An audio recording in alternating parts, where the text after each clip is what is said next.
second half of Afterward by Edith Wharton.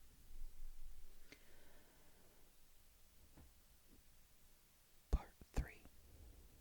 One of the strangest things she was afterward to recall out of all the next day's strangeness was the sudden and complete recovery of her sense of security.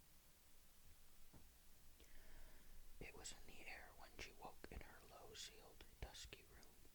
It went with her downstairs to the breakfast table, flashed out at her from the fire, and reduplicated itself from the flanks of the urn and the sturdy flutings of the Georgian teapot. It was as if, in some roundabout way, all her diffused fears of the previous day, with their moment of sharp concentration about the newspaper article, as if this dim questioning of the future and startled return upon the past had between them liquidated the arrears of some haunting moral obligation.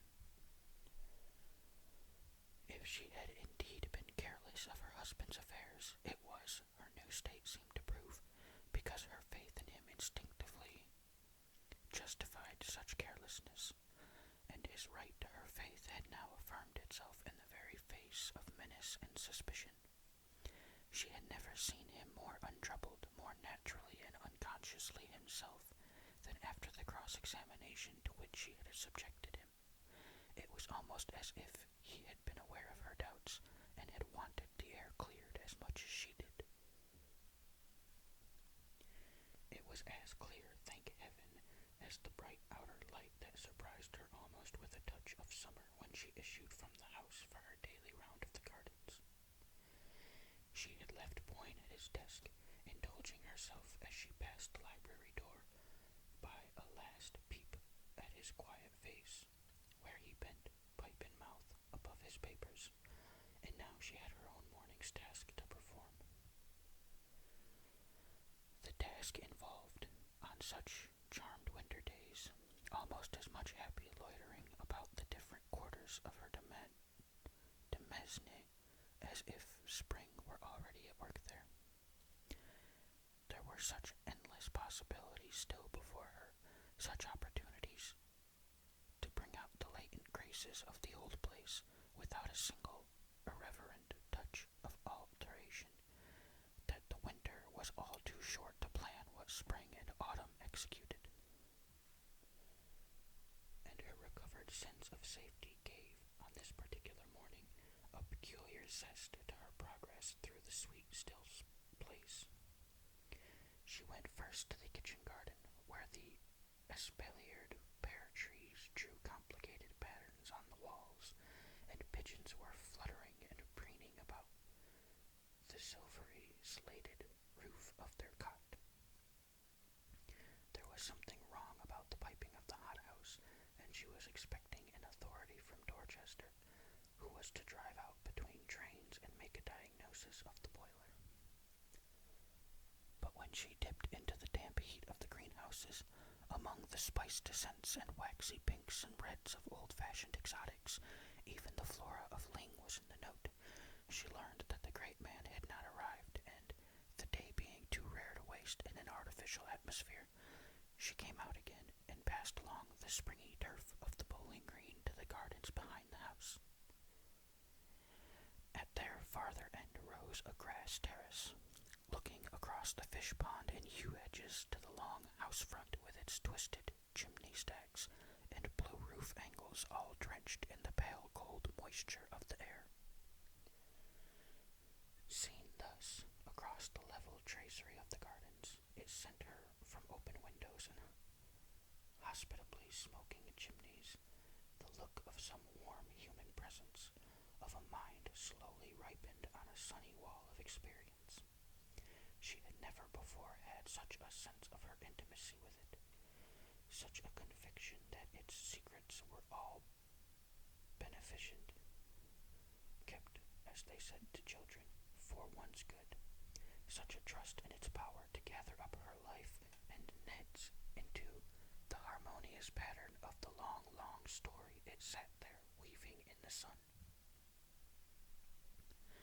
She heard steps behind her and turned, expecting to see the gardener accompanied by the engineer from Dorchester. But only one figure was in sight, that of a youngish, slightly built man who, for reasons she could not on the spot have given, did not remotely resemble her notion of an authority on hothouse boilers. The newcomer, on seeing her, lifted his hat and paused with the air of a gentleman, perhaps a traveler, who wishes to make it known that his intrusion is involuntary. Ling occasionally attracted the more cultivated traveler, and Mary half expected to see the stranger dissemble a camera, or justify his presence by producing it. But he made no gesture of any sort, and after a moment she asked, in a tone responding to the courteous hesitation of his attitude, "Is there anyone you wish to see?" "I came to see Mr. Boyne," he answered. His intonation, rather than his accent, was faintly American, and Mary, at the note, looked at him more closely. The brim of his soft felt hat cast a shade on his face which, thus obscured, wore to her short-sighted gaze a look of seriousness, as of a person arriving on business, and civilly but firmly aware of his rights. Past experience had made her equally sensible to such claims, but she was jealous of her husband's morning hours, and doubtful of his having given anyone the right to intrude on them. "Have you an appointment with my husband?" she asked. The visitor hesitated, as if unprepared for the question. "I think he expects me," he replied. It was Mary's turn to hesitate. "You see, this is his time for work. He never sees anyone in the morning." He looked at her a moment without answering.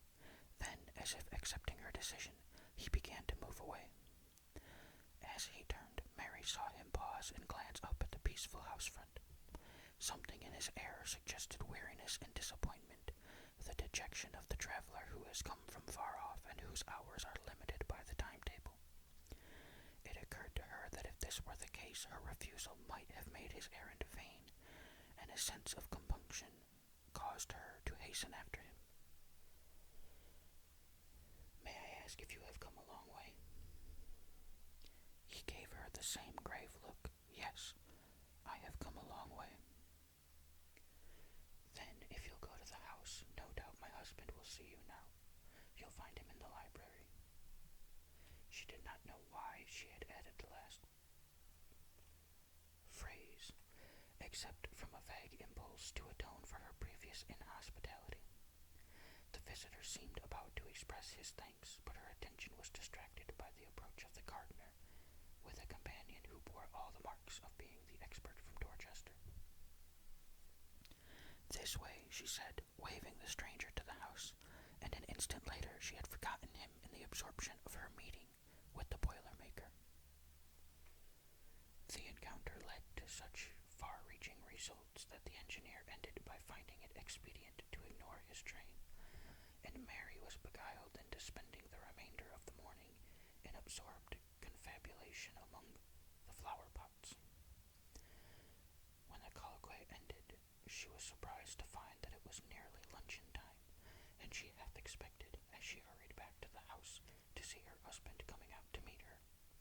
But she found no one in the court but an under-gardener raking the gravel, and the hall, when she entered it, was so silent that she guessed Boyne to be still at work. Not wishing to disturb him, she turned into the drawing-room, and there, at her writing-table, lost herself in renewed calculations of the outlay to which the morning's conference had pledged her. The fact that she could permit herself such follies had not yet lost its novelty, and somehow, in contrast to the vague fears of the previous days, it now seemed an element of her recovered security, of the sense that, as Ned had said, things in general had never been righter. She was still luxuriating in a lavish play of figures when the parlour-maid, from the threshold, roused her with an inquiry as to the expediency of serving luncheon. was one of their jokes that Trimmel announced luncheon as if she were divulging a state secret, and Mary, intent upon her papers, merely murmured an absent-minded assent. She felt Trimmel wavering doubtfully on the threshold, as if in rebuke of such unconsidered assent. Then her retreating steps sounded down the passage, and Mary, pushing away her papers, crossed the hall and went to the library door. It was still closed, and she wavered in her turn, disliking to disturb her husband, yet anxious that he should not exceed his usual measure of work. As she stood there, balancing her impulses, Trimmel returned with the announcement of luncheon, and Mary, thus impelled, opened the library door. Boyne was not at his desk, and she peered about her, expecting to discover him before the bookshelves, somewhere down the length of the room. But her call brought no response, and gradually it became clear to her that he was not there. She turned back to the parlor maid. "Mr. Boyne must be upstairs. Please tell him that luncheon is ready." Trimmel appeared to hesitate between the obvious duty of obedience and an equally obvious conviction of the foolishness of the injunction laid on her. The struggle resulted in her saying, "If you please, madam, Mr. Boyne's not upstairs." "Not in his room? Are you sure?" "I'm sure, madam." Mary consulted the clock. "Where is he, then?" "He's gone out," Trimmel announced, with the superior air of one who has respectfully waited for the question that a well-ordered mind would have put first. Mary's conjecture had been right, then. Boyne must have gone to the gardens to meet her, and since she had missed him, it was clear that he had taken the shorter way, by the south door, instead of going around to the court. She crossed the hall to the French window opening directly on the yew garden, but the parlor maid, after another moment of inner conflict, decided to bring out, "Please, madam, Mr. Boyne didn't go that way." Mary turned back. "Where did he go? And when?" "He went out of the front door, up the drive, madam." It was a matter of principle with Trimmel never to answer more than one question at a time. "Up the drive? At this hour?" Mary went to the door herself and glanced across the court through the tunnel of bare limes, but its perspective was as empty as when she had scanned it on entering. "Did Mr. Boyne leave no message?" Trimmel seemed to surrender herself to a last struggle with the forces of chaos. "No, madam, he just went out with the gentleman." "The gentleman? What gentleman?" Mary wheeled about as if to front this new factor. "The gentleman who called, madam," said Trimmel resignedly. "When did a gentleman call? Do explain yourself, Trimmel." "Only the fact that Mary was very hungry, and that she wanted to consult her husband about the greenhouses, would have caused her to lay so unusual an injunction on her attendant, and even now she was detached enough to note in Trimmel's eye the dawning defiance of the respectful subordinate who has been pressed too hard. "I couldn't exactly say the hour, madam, because I didn't let the gentleman in," she replied, with an air of discreetly ignoring the irregularity of her mistress's course. "You didn't let him in?" "No, madam. When the bell rang, I was dressing, and Agnes—" "Go and ask Agnes, then," said Mary. Trimmel still wore her look of patient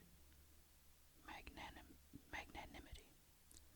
"Agnes would not know, madam, for she had unfortunately burnt her hand in trimming the wick of the new lamp from town." Trimmel, as Mary was aware, had always been opposed to the new lamp, and so Mrs. Dockett sent the kitchen maid instead.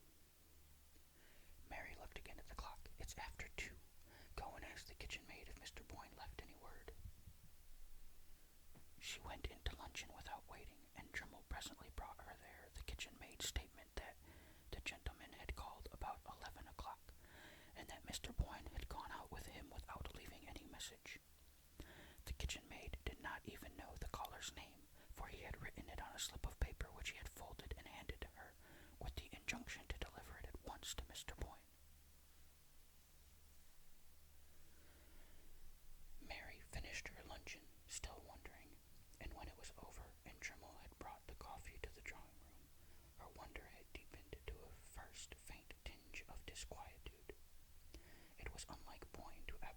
himself without explanation at so unwanted an hour, and the difficulty of identifying the visitor whose summons he had apparently obeyed made his disappearance the more unaccountable.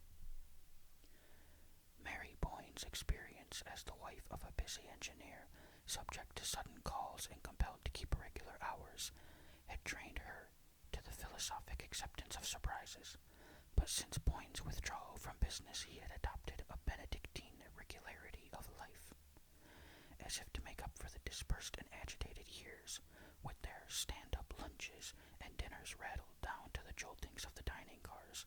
He cultivated the last refinements of punctuality and monotony, discouraging his wife's fancy for the unexpected, and declaring that, to a delicate taste, there were infinite gradations of pleasure in the recurrences of habit.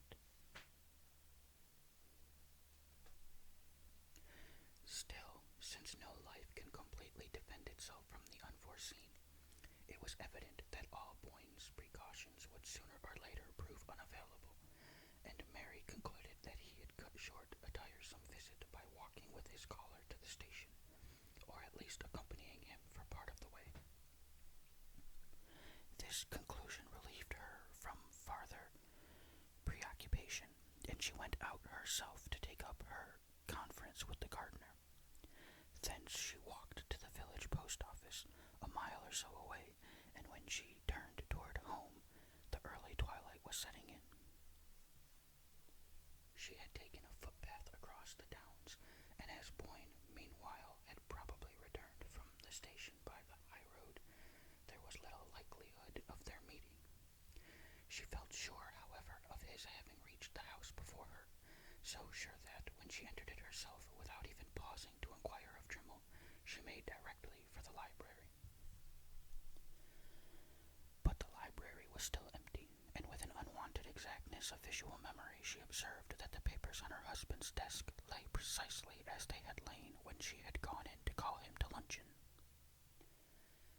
Then, of a sudden, she was seized by a vague dread of the unknown. She had closed the door behind her on entering, and as she stood alone in the long silent room, her dread seemed to take shape and sound, to be there breathing and lurking among the shadows. Her short-sighted eyes strained through them, half discerning an actual presence, something aloof that watched and knew, and in the recoil from that intangible presence she threw herself on the bell rope and gave it a sharp pull. The sharp summons brought Trimmel in precipitately with a lamp, and Mary breathed again at this sobering reappearance of the usual. "You may bring tea if Mr. Boyne is in," she said, to justify her ring. "Very well, madam, but Mr. Boyne is not in," said Trimmel, putting down the lamp. "Not in? You mean he's come back and gone out again?" "No, ma'am, he's never been back." The dread stirred again, and Mary knew that now it had her fast. Not since he went out with the gentleman. Not since he went out with the gentleman. But who was the gentleman? Mary insisted, with the shrill note of someone trying to be heard through a confusion of noises. "That I couldn't say, madam." Trimmel, standing there by the lamp, seemed suddenly to grow less round and rosy, as though eclipsed by the same creeping shade of apprehension. "But the kitchen maid knows. Wasn't it the kitchen maid who let him in?" "She doesn't know either, madam, for he wrote his name on a folded paper." Mary, through her agitation, was aware that they were both designating the unknown visitor by a vague pronoun, instead of the conventional formula which, till then, had kept their allusions within the bounds of conformity. And at the same moment her mind caught at the suggestion of the folded paper. "But he must have a name. Where's the paper?" She moved to the desk and began to turn over the documents that littered it. The first that caught her eye was an unfinished letter in her husband's hand, with his pen lying across it, as though dropped there at a sudden summons. "My dear Parvis." Who was Parvis? just received your letter announcing Elwell's death, and while I suppose there is now no farther risk of trouble, it might be safer." She tossed the sheet aside and continued her search, but no folded paper was discoverable among the letters and pages of manuscript which had been swept together in a heap, as if by a hurried or a startled gesture. But the kitchen maid saw him. "Send her here," she commanded, wondering at her dullness in not thinking sooner of so simple a solution. Trimmel vanished in a flash, as if thankful to be out of the room, and when she reappeared, conducting the agitated underling, Mary had regained her self-possession and had her questions ready. The gentleman was a stranger, yes, that she understood, but what had he said, and above all, what had he looked like? The first question was easily enough answered, for the disconcerting reason that he had said so little, had merely asked for Mr. Boyne, and, scribbling something on a bit of paper, had requested that it should at once be carried in to him. "Then you don't know what he wrote? You're not sure it was his name?" The kitchen maid was not sure, but supposed it was, since he had written it in answer to her inquiry as to whom she should announce. "And when you carried the paper in to Mr. Boyne, what did he say?" The kitchen maid did not think that Mr. Boyne had said anything, but she could not be sure, for just as she handed him the paper and he was opening it, she had become aware that the visitor had followed her into the library, and she had slipped out, leaving the two gentlemen together. "But then, if you left them in the library, how do you know that they went out of the house?" This question plunged the witness into a momentary inarticulateness, from which she was rescued by Trimmel, who, by means of ingenious circumlocutions, elicited the statement that before she could cross the hall to the back passage she had heard the two gentlemen behind her and had seen them go out of the front door together. "Then, if you saw the strange gentleman twice, you must be able to tell me what he looked like." But with this final challenge to her powers of expression, it became clear that the limit of the kitchen maid's endurance had been reached. The obligation of going to the front door to show in a visitor was in itself so subversive of the fundamental order of things that it had thrown her faculties into hopeless disarray, and she could only stammer out, after various panting efforts, "His hat, mum, his was different like, as you might say." "Different, different, how different?" Mary flashed out, her own mind in the same instant leaping back to an image left on it that morning, and then lost under layers of subsequent impressions. "His hat had a wide brim, you mean, and his face was pale, a youngish face?"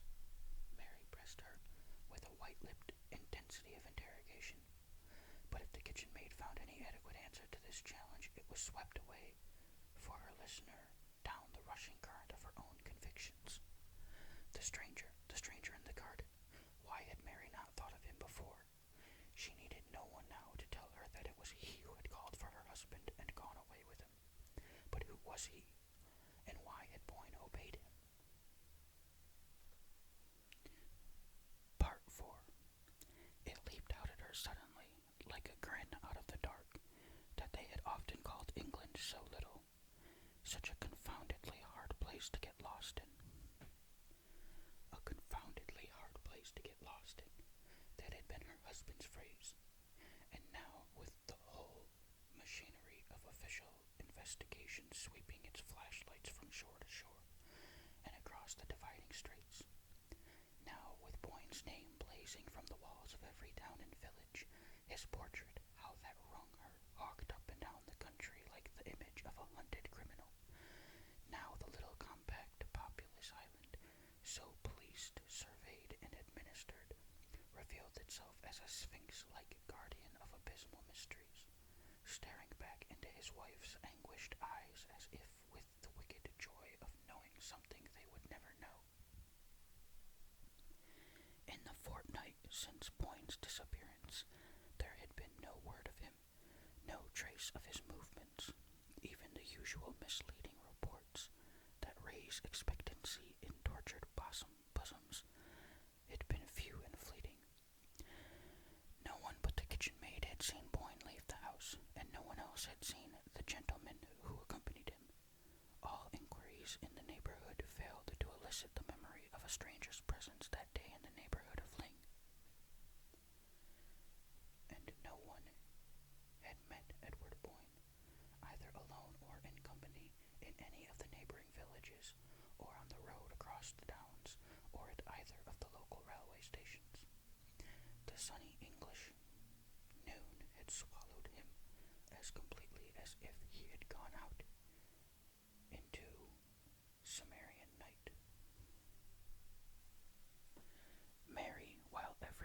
official means of investigation was working at its highest pressure, had ransacked her husband's papers for any trace of antecedent complications, of entanglements or obligations unknown to her that might throw a ray into the darkness.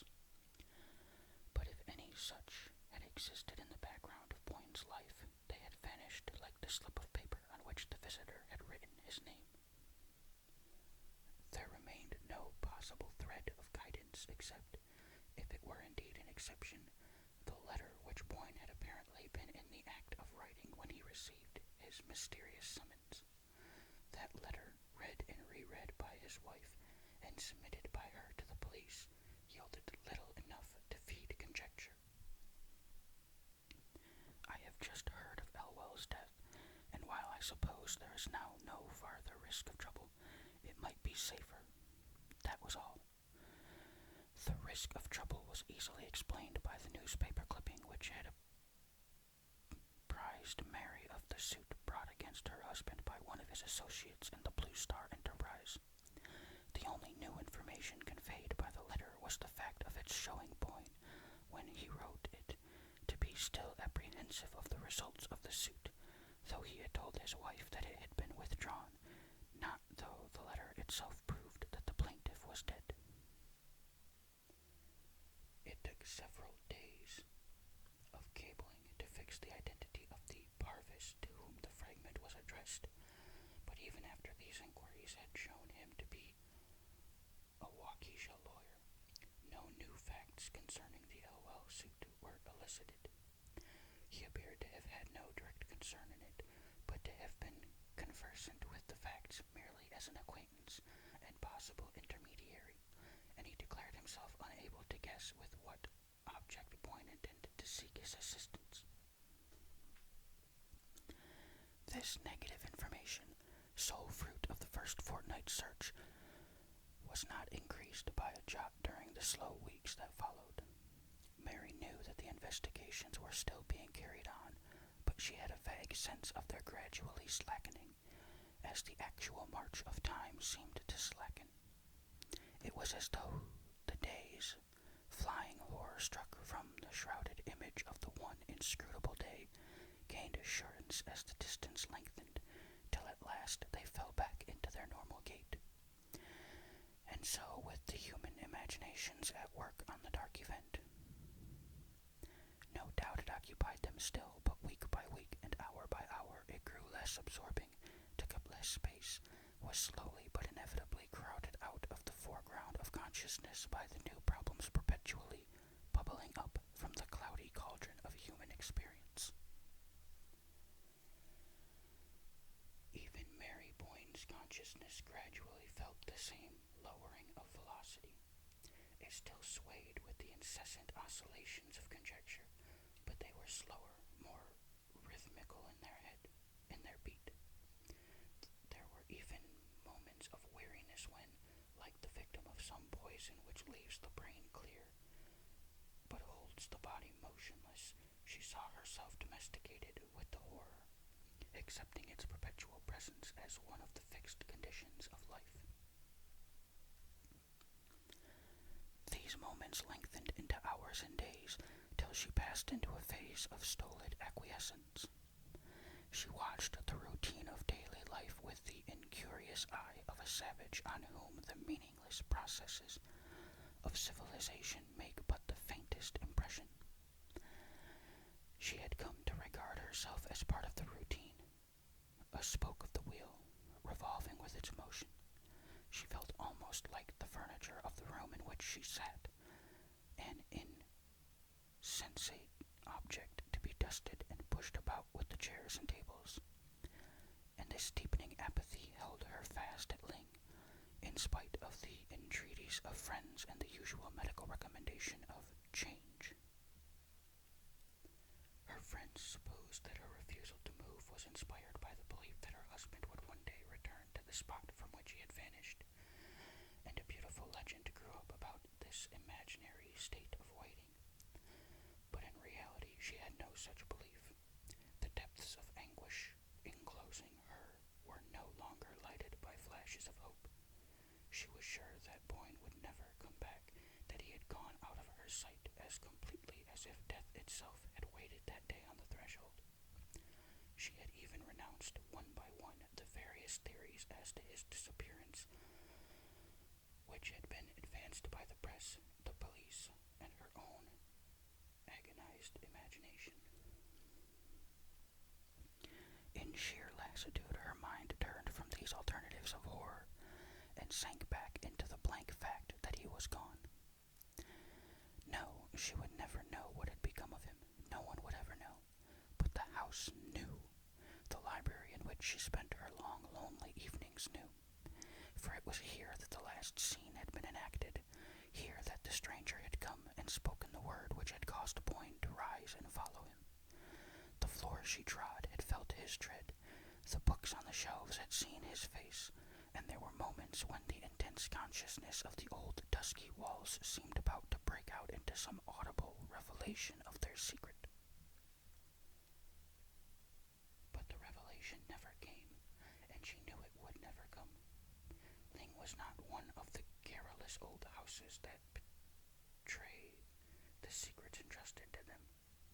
Its very legend proved that it had always been the mute accomplice, the incorruptible custodian of the mysteries it had surprised. And Mary Boyne, sitting face to face with its silence, felt the futility of seeking to break it by any human means. Part 5. I don't say it wasn't straight, and yet I don't say it was straight. It was business. Mary, at the words, lifted her head with a start and looked intently at the speaker.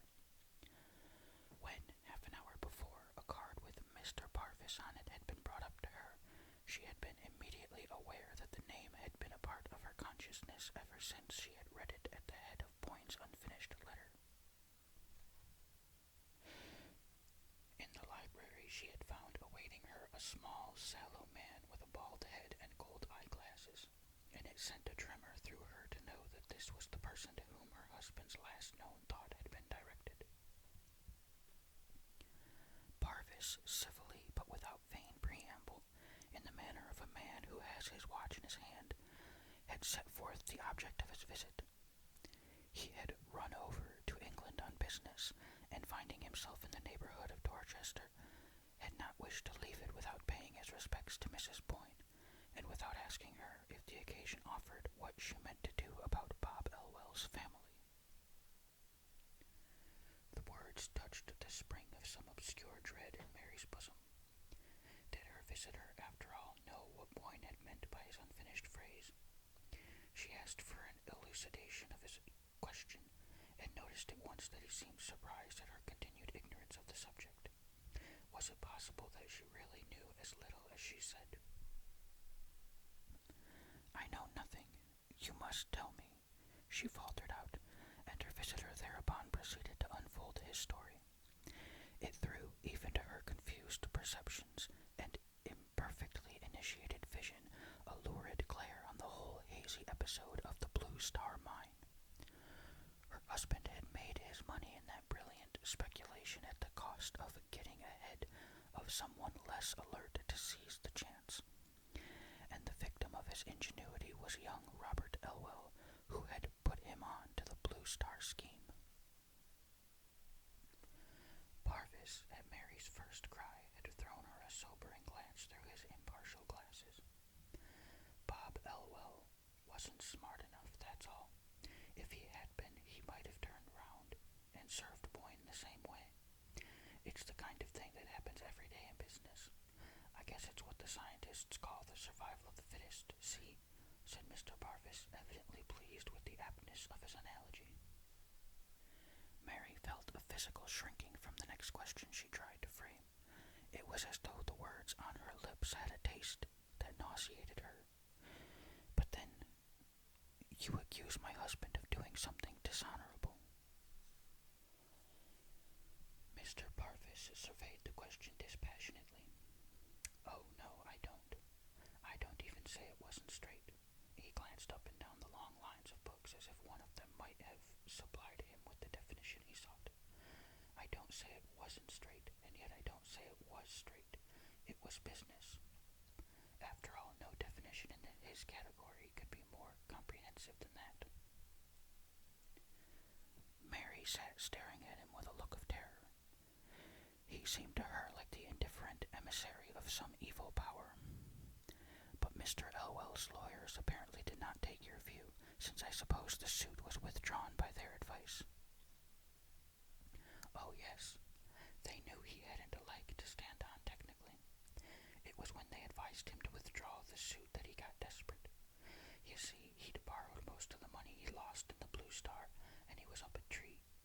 That's why he shot himself when they told him he had to no-show. The horror was sweeping over Mary in great deafening waves. He shot himself. He killed himself because of that. Well, he didn't kill himself exactly. He dragged on 2 months before he died. Parvis emitted the statement as unemotionally as a gramophone grinding out its record. You mean that he tried to kill myself and failed, and tried again? Oh, he didn't have to try again, said Parvis grimly. They sat opposite each other in silence, he swinging his eyeglasses thoughtfully about his finger, she motionless, her arms stretched along her knees in an attitude of rigid tension.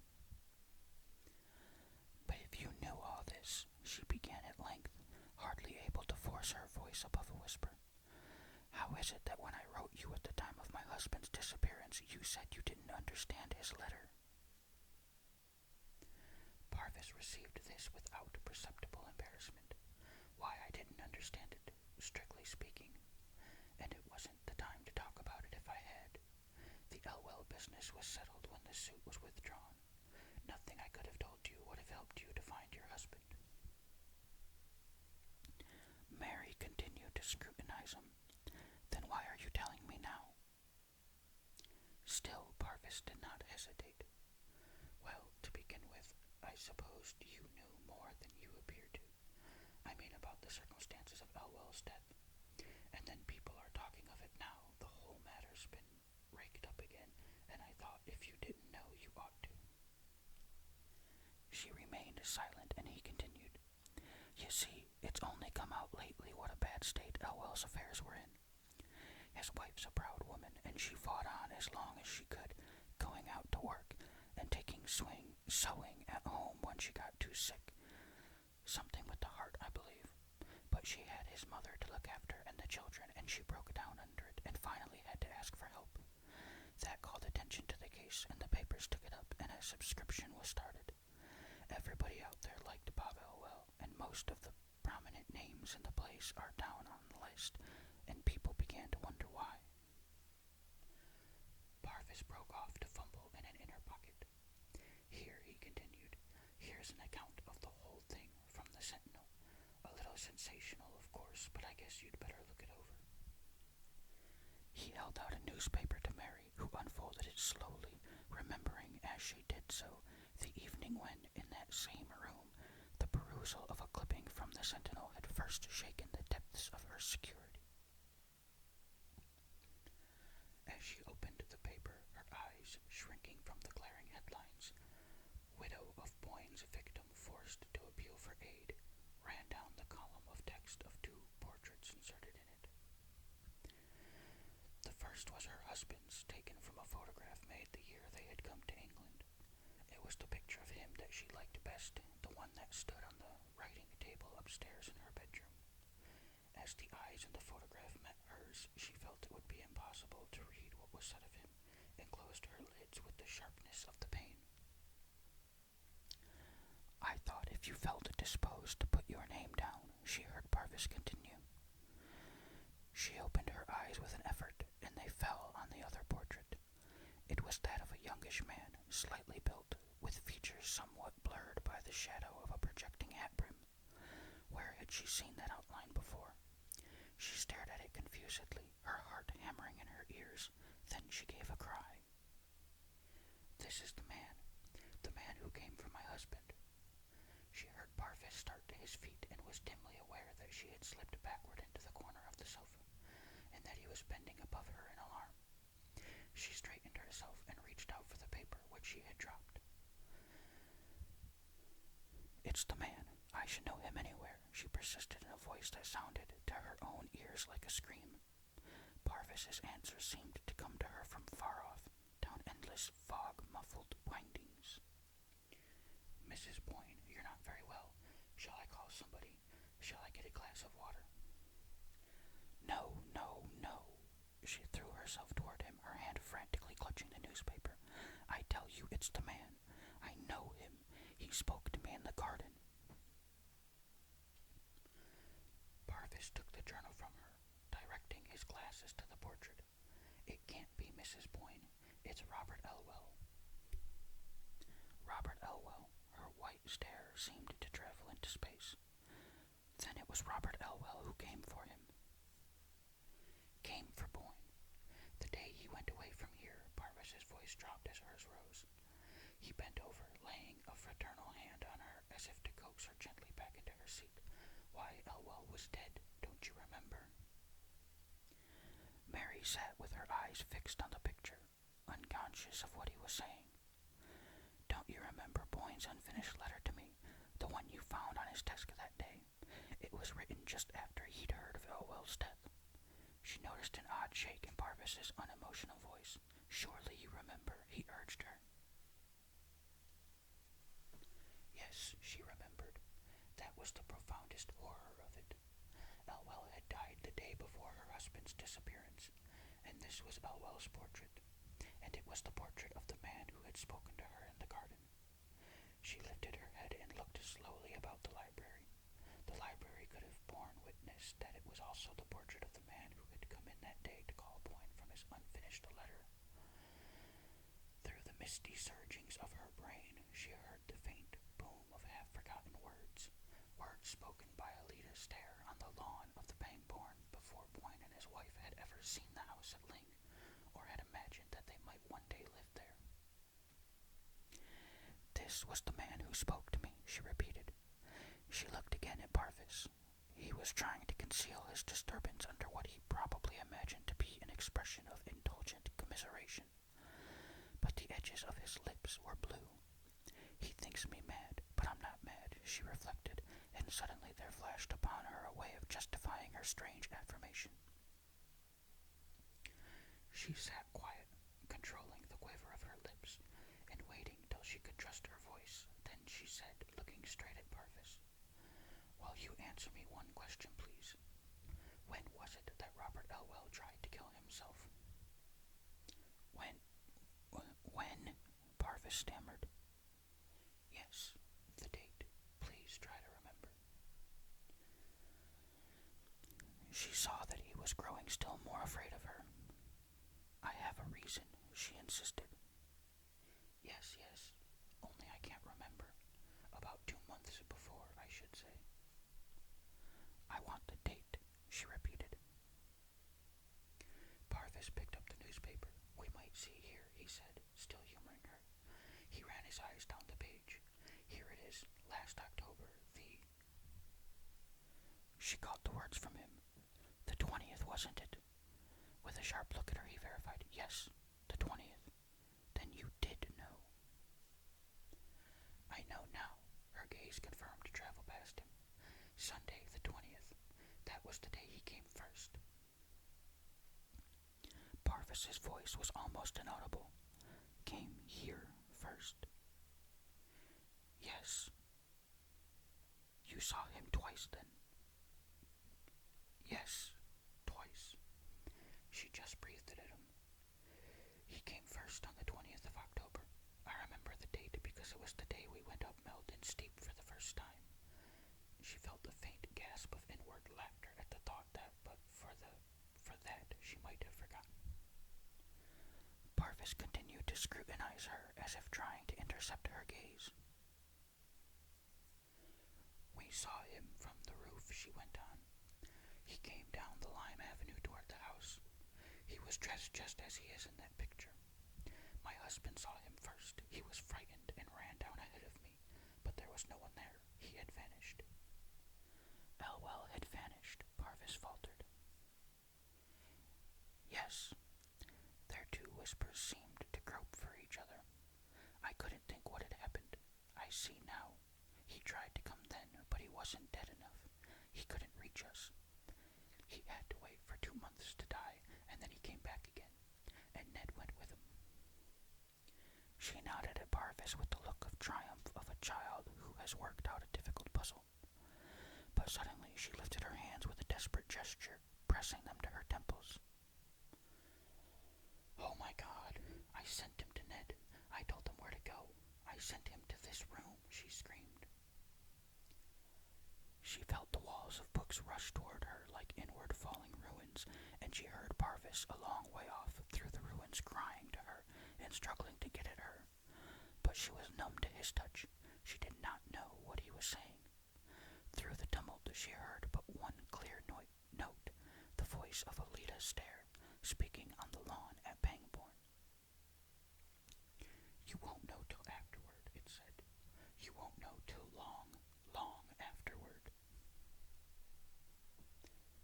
Alright, that's the end of Afterward